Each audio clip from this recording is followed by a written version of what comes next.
La enfermedad coronaria empieza en la infancia.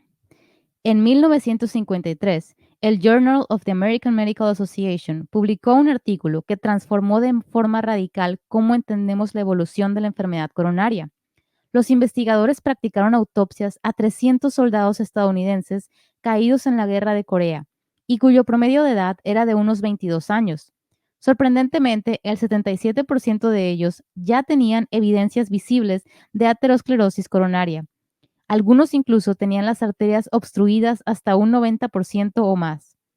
El estudio demostró, sin lugar a dudas, que los cambios ateroscleróticos aparecen en las arterias coronarias años y décadas antes de que la enfermedad coronaria se convierta en un problema con manifestaciones clínicas. Estudios posteriores de muertes accidentales con víctimas de entre 3 y 26 años de edad detectaron estrías grasas, entre paréntesis, la primera fase de la aterosclerosis, en casi todos los niños estadounidenses de 10 años de edad o menos. Para cuando llegamos a los 20 o 30 años de edad, las estrías grasas pueden haberse convertido ya en placas como las que se hallaron en los jóvenes soldados de la guerra de Corea. Y cuando llegamos a los 40 o 50 pueden empezar a matarnos. Si quien está leyendo estas líneas tiene más de 10 años de edad, la cuestión no es si quiere comer de forma más saludable para prevenir la enfermedad coronaria, sino si quiere hacer retroceder la enfermedad coronaria que probablemente ya padece.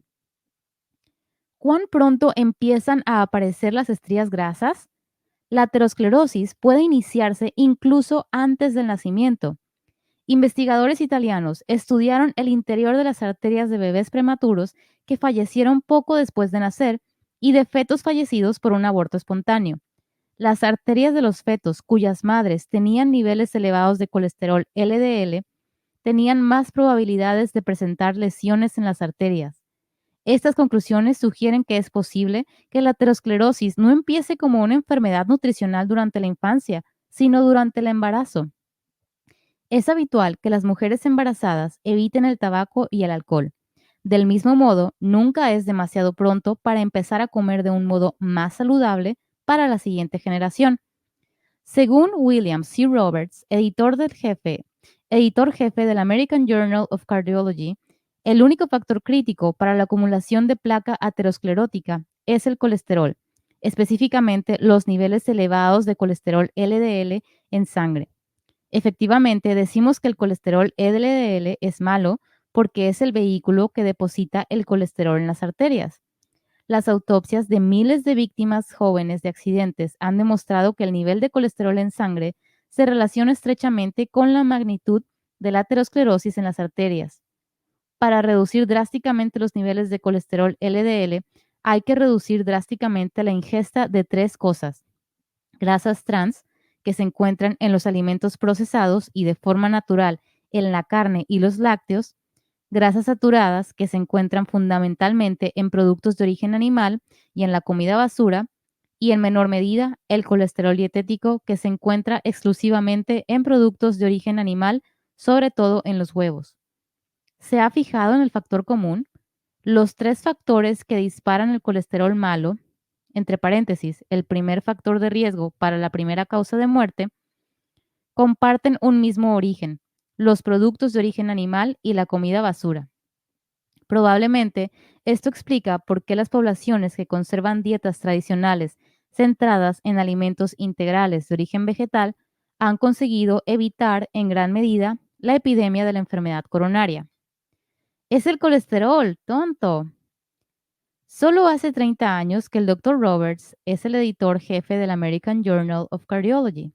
Además, es el director ejecutivo del Instituto Cardiovascular Baylor y ha escrito más de 1000 publicaciones científicas y más de una docena de libros de texto de cardiología.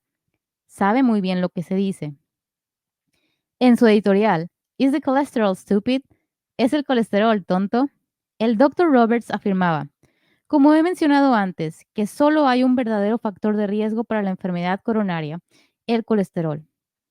Afirma que uno puede ser sedentario, fumador, diabético y obeso, y aún así no desarrollar aterosclerosis siempre que el nivel de colesterol en sangre sea lo suficientemente bajo. probablemente el nivel óptimo de colesterol LDL esté entre los 50 miligramos por decilitro y los 70 miligramos por decilitro. Y al parecer, cuanto más bajo sea, mejor. Ahí es donde empezamos a nacer. Es el nivel que se detecta en las poblaciones que mayoritariamente no presentan enfermedad coronaria, y es el nivel en el que la evolución de la aterosclerosis parece detenerse en los ensayos sobre la reducción del colesterol. Un LDL de aproximadamente 70 miligramos por decilitro se corresponde a un nivel de colesterol total de unos 150 miligramos por decilitro, un nivel por debajo del cual no se informó de muertes debidas a enfermedad coronaria en el famoso estudio del corazón de Framingham, un proyecto a lo largo de generaciones cuyo objetivo es identificar los factores de riesgo para la enfermedad coronaria. Por lo tanto, el objetivo de la población debería ser un nivel de colesterol total inferior a 150 miligramos por decilitro. El Dr. Roberts escribió que si nos planteáramos este objetivo, prácticamente acabaríamos con la plaga que asola al occidente. El nivel promedio de colesterol en sangre en los países industrializados es muy superior a los 150 miligramos por decilitro. Está sobre los 200 miligramos por decilitro. Si sus análisis de sangre reflejan un colesterol total de 200 miligramos por decilitro, es muy probable que el médico le asegure que se trata de unos niveles normales. Sin embargo, en una sociedad donde lo normal es morir de enfermedad coronaria, es probable que tener un nivel de colesterol normal no sea lo que más le conviene. Para estar a prueba de infartos de miocardio, necesita que su nivel de colesterol LDL esté por debajo de como mínimo los 70 miligramos por decilitro. El Dr. Roberts señaló que solo hay dos maneras en que nuestra población pueda conseguirlo: o bien hacer que cientos de millones de personas se mediquen de por vida, o bien recomendar que sigan una dieta basada en alimentos integrales de origen vegetal. Por lo tanto, o medicarse o alimentarse. La mayoría de sistemas de asistencia sanitaria cubren las estatinas. Así que, ¿por qué cambiar de dieta si basta con tomar una pastilla diaria durante el resto de nuestras vidas? Porque, por desgracia, tal y como veremos en el capítulo 15, estos medicamentos no funcionan tan bien como solemos pensar y además pueden tener efectos secundarios adversos.